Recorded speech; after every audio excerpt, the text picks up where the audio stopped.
Casi, los pilotos argentinos atropellaron a la flota británica y pusieron fuera de combate a casi la mitad de sus buques, algo que los propios ingleses admiten. Nosotros, en cambio, no somos demasiado conscientes de ello. En la Primera Guerra Mundial, el aviador que abatía 5 aviones enemigos era considerado un as de la aviación. La Argentina ha tenido 3 pilotos que hundieron o averiaron cada uno a 3 fragatas. 2 de ellos están en el fondo del océano, uno sobrevivió. Y 3 fragatas, no cabe duda, equivalen a 5 aviones. Esto significa que la Argentina tiene un as de la aviación caminando por las calles de Buenos Aires sin que nadie se haya dado por enterado de eso. El varón rojo argentino se llama Pablo Carballo. Cuando sonaba el teléfono, bueno, uno sentía pánico, ¿no? Porque era el momento en que uno decía, bueno, la espera se acabó y ahora viene la misión. Y subíamos a una camioneta, ya no hablaba nadie. Por ahí alguno rezaba o decía, vamos a rezar un Ave María. Llegábamos a los aviones, cada uno iba a su avión, subía, se sentía cuando uno subía el tintineo de todas las cositas que tiene el equipo, de cómo temblaba uno, ¿no?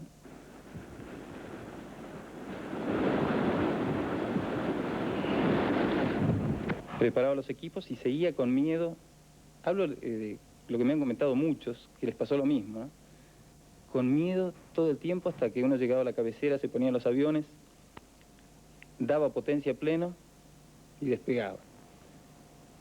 En el momento en que las ruedas se separaban del piso, se perdía el miedo.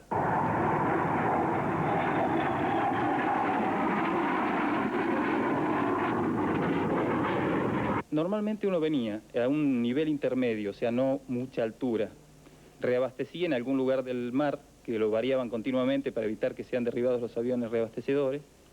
Y después, aproximado un poco más, se iba bajando en escalones hasta llegar al rasante. Cuando llegaba, lo estaban esperando los Harrier, buscándolo. Y había siempre por lo menos 3 patrullas de Harrier buscándonos. En esa aproximación, mientras uno iba en el cruce, si se caía, se moría. Cuando uno tiene miedo, realmente hace rasante como debe ser el rasante. Si uno subía mucho, lo captaban los radares de los misiles y lo derribaban. Y si bajaba mucho, chocaba contra el agua. O sea, uno debe ir en ese callejón que está entre los misiles y el agua.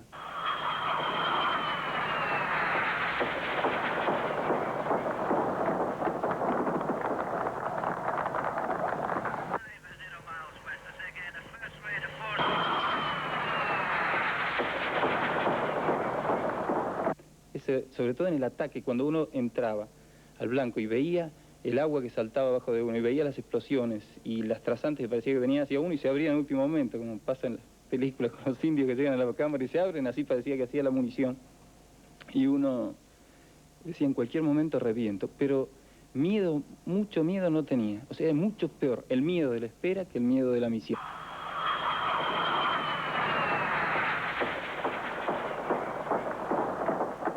Uno ve desde mucho antes, cuando la empiezan a tirar, y aparte pegan cortos. Ve como una pared adelante, de explosiones en el aire, de agua que salta, y trazantes. Trazantes cuando hay, porque habían puesto en cubierta, después como se les complicó un poco el tema, ponían sobre cubierta gente con ametralladora.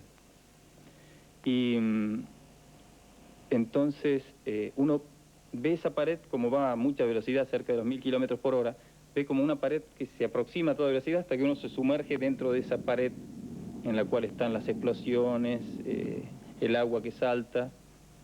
Y es mejor seguir que escapar, porque si uno se va, presenta mayor superficie. Al presentar mayor superficie, capta más el radar y es más probable que le pegue el misil. Así que una vez que uno está ahí, es mejor adelante, ¿no?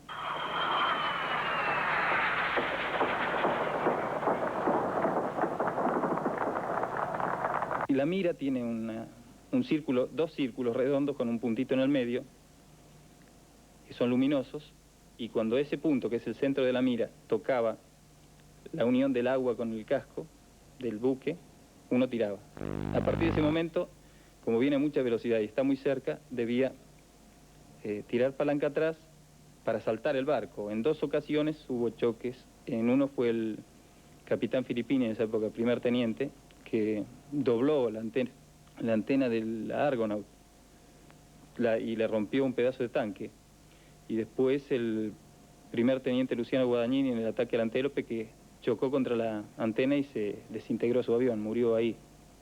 Pero cuando todavía se estaba bamboleando por el impacto del avión, pegó su bomba. Y después, además de otra bomba que había pegado antes el teniente Gómez, y cuando estaban desactivando las bombas, estalló la fragata.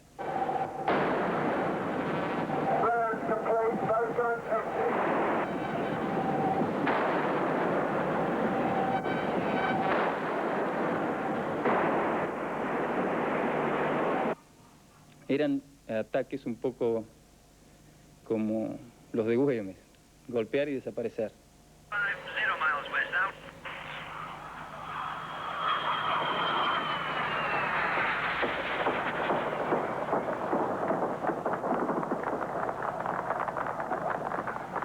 El piloto argentino no es kamikaze, no fue kamikaze. El kamikaze era un hombre que sabía que iba y que no volvía. El piloto argentino tenía la voluntad de ir, combatir, pero nosotros no teníamos ni soldadas las cabinas y creo que todos los pilotos que yo conocí, me incluyo yo, teníamos la voluntad de ir, tirar, lograr el objetivo, pero volver. Lo importante de una vida no es la longitud, sino la calidad.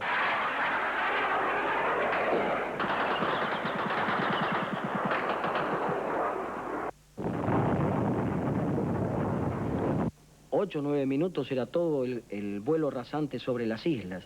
El objetivo, uno veía el buque y no había más de 20, 25 segundos desde el momento que uno lo divisaba hasta el escape. El Mirage estaba entrando en un vuelo rasante a 900, 920 kilómetros por hora.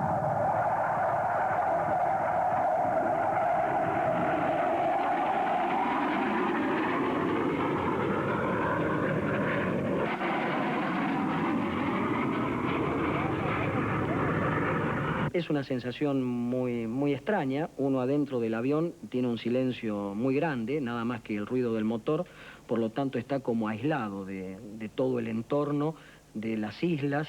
Uno ve, pero es un actor en una primera fila, ¿no es cierto?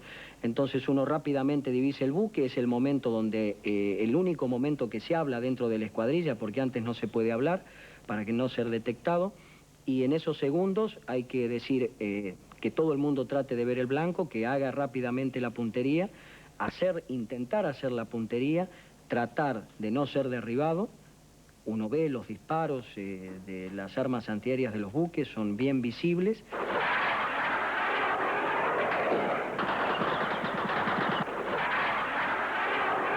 Los pilotos que se eyectaban normalmente era porque los había alcanzado un misil, en la mayoría de los casos. El misil deja sin comandos el avión y vuelan rasante en ese momento. Entonces se eyectan a una gran velocidad. Esa velocidad hace que el aire sea como una pared y chocan contra esa pared de aire. Hay que pensar que cuando un avión rompe la barrera de sonido, que es que rompe esa pared de aire, se escucha una explosión a muchísimos kilómetros de distancia. Esa pared la choca el cuerpo. Entonces normalmente los ojos se ponían negros, las piernas se quebraban o se rompían los ligamentos y los brazos también. O sea que el hombre caía en ese terreno inhóspito, con viento, con lluvia, con nieve, quebrado.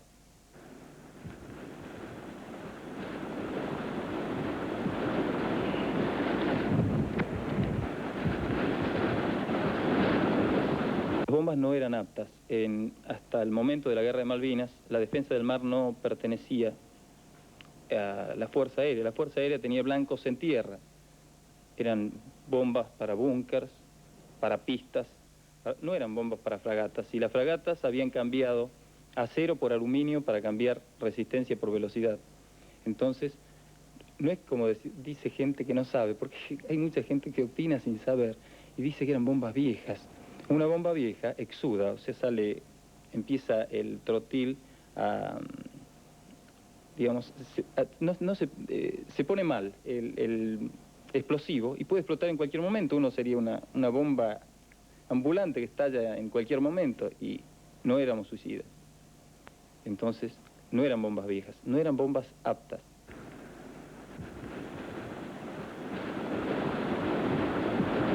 Yo no sé si se hubiera podido ganar. Sí que se hubieran logrado tremendos resultados en el caso de que las bombas estallaran, en el caso de que Estados Unidos no le hubiera dado los misiles Islander IM-9L, porque el 80% de los derribos fue de ese misil.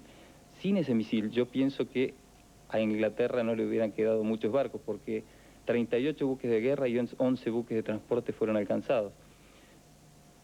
Pero no sé si después no hubieran tirado bombas atómicas sobre la Argentina. O sea, ya la escalada uno no la puede prever.